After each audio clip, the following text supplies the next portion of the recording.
राजस्थान नगर निगम चुनाव में जब दूर दूर तक वसुंधरा राजे का नाम नहीं दिखा तो लोगों ने यही कहा कि बड़े बड़े नेताओं का छोटे छोटे चुनाव में क्या काम है। लेकिन बिहार चुनाव के दूसरे चरण के लिए जब बीजेपी ने अपने स्टार कैंपेनर की लिस्ट जारी कर दी तो लोगों के बीच यह चर्चा आम है कि क्या वसुंधरा राजे का वक्त बीजेपी में खत्म हो गया है, क्योंकि इस सूची में वसुंधरा राजे का नाम नहीं है, जबकि दूसरे पूर्व मुख्यमंत्री चाहे देवेंद्र फडणवीस हो या रघुवर दास हो, इन सब के नाम हैं।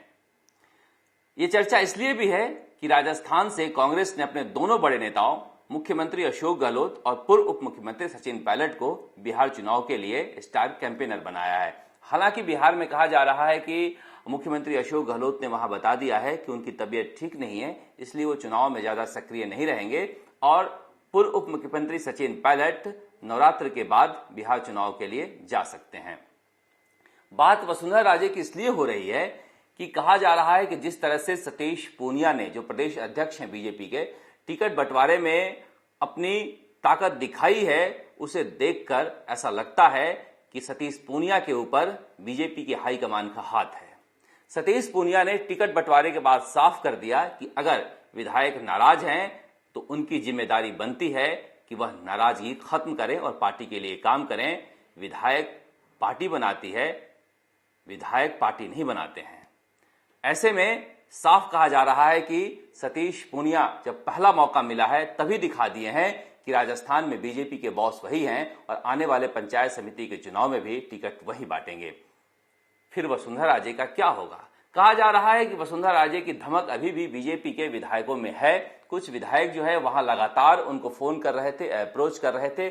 इसीलिए इस तरह से केंद्रीय नेतृत्व के कहने पर केंद्रीय मंत्री जयपुर आए, मीटिंग की और उसमें तय हुआ कि विधायकों की मांग मानी जाएगी, लेकिन पूरी नहीं मानी जाएगी, क्योंकि संगठन में जो तरजीह कार्यकर्ताओं को देनी है वह जरूरी है। इसीलिए इस तरह से सतीश पूनिया ने संगठन की आड़ में दिखा दिया है कि वही टिकट बांटेंगे आगे भी आने वाले चुनाव में। इसलिए यह चर्चा आम हो चली है कि क्या वसुंधरा राजे धीरे धीरे राजस्थान की राजनीति से किनारा हो रही हैं या फिर मौके के इंतजार में हैं। यह स्थिति कांग्रेस में नहीं है। कांग्रेस में अगर बात करें तो कहा जा रहा है कि सचिन पायलट ने हालांकि कोशिश की है अपने लोगों को टिकट दिलवाने के लिए। सचिन पायलट भले ही हाशिए पर हैं, लेकिन जयपुर में जमे हुए हैं, अपने लोगों से बातचीत करते रहे हैं।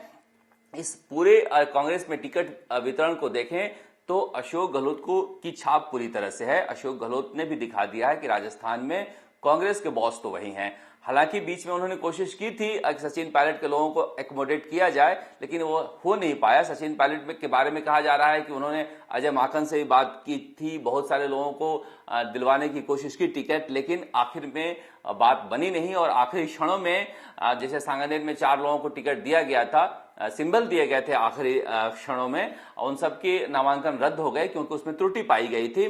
कहा जा रहा है कि वह लोग जो थे वो प्रताप सिंह खचरवास के साथ थे, बाद में नहीं थे, फिर सचिन पायलट पास चले गए। पता नहीं क्या क्या राजनीति है, लेकिन कुल मिला के जिस तरह से अशोक गहलोत और सचिन पायलट दोनों सक्रिय हैं राजस्थान कांग्रेस की राजनीति में, वसुंधरा राजे उस तरह से सक्रिय नहीं है और हाशिए पर हैं। इस बीच उनके जो समर्थक विधायक हैं, चाहे कोटा हो, जोधपुर हो या जयपुर हो, उनकी कमी महसूस कर रहे हैं और ऐसा उन्हें भी लग रहा है कि वसुंधरा राजे कुछ लाचार ज्यादा हो गई हैं, जो एक सीमा के आगे जाके मदद नहीं कर पा रही हैं। वसुंधरा राजे के पास ज्यादा कोई ऑप्शन भी नहीं है नाराजगी जताने के अलावा। बीजेपी चुनावों में असफल होगी और कहीं न कहीं तोहमत अगर वसुंधरा राजे पर लगेगा तो उनके लिए भी ये मुश्किल हो सकता है।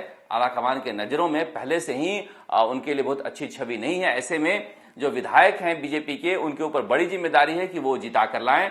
और इधर कांग्रेस में जिन विधायकों के कहने पर टिकट मिला है, संगठन को तरजीह नहीं मिली है, उन विधायकों के ऊपर बड़ी जिम्मेदारी है कि वो नगर निगम चुनाव में अपने प्रत्याशियों को जिता कर लाएं। अगर नहीं जिता कर लाते हैं तो एक बार फिर से सचिन पायलट के लिए कहने को हो जाएगा कि हमारी सुनी नहीं गई, इसीलिए इस तरह से कांग्रेस का हाल हुआ है।